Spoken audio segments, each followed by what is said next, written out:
आज हम जिस विषय पर बात करेंगे वो है क्रोध।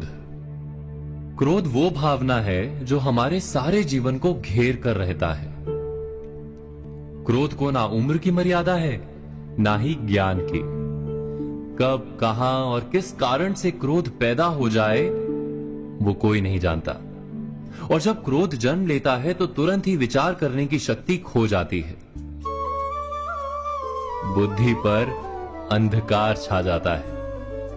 वर्षों के संबंध पल भर में टूट जाते हैं। सारा जीवन बिखर जाता है। किसी भी कारागार में जाकर देखिए, अधिकतर अपराधी क्षण भर के क्रोध का दंड भोगते हुए दिखाई देंगे, पर फिर भी हम क्रोध पर अंकुश नहीं लगा पाते। बार बार हम क्रोध ना करने का प्रण तो लेते हैं, पर बार बार हमसे क्रोध हो जाता है।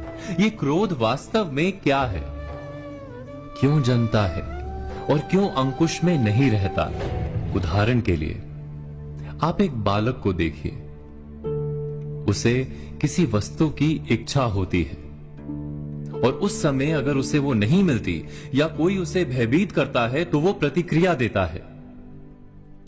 बालक की प्रतिक्रिया क्रोध है, क्योंकि बालक निर्बल है, निसहाय है। बालक अपनों से बड़ों को अपने वजूद का एहसास, अपने अस्तित्व की प्रतीति करवाने का प्रयास करता है क्रोध के माध्यम से। बड़े होने पर भी हम क्या ऐसा ही नहीं करते? क्या क्रोध हमारे भीतर बैठे बालक का प्रतिभाव नहीं? अर्थात क्या क्रोध वास्तव में केवल बालक जैसे व्यवहार का नाम नहीं? जब अहंकार को घाव होता है, जब भय लगता है, जब कोई वस्तु हमें प्राप्त नहीं होती, तब हमें क्रोध आता है, ठीक किसी बालक की भांति।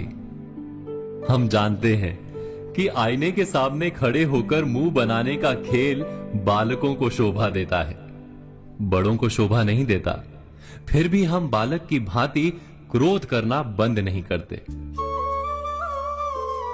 हम अनुभव से जानते हैं, दूसरों को देखकर बता सकते हैं कि क्रोध से कभी कुछ प्राप्त नहीं होता।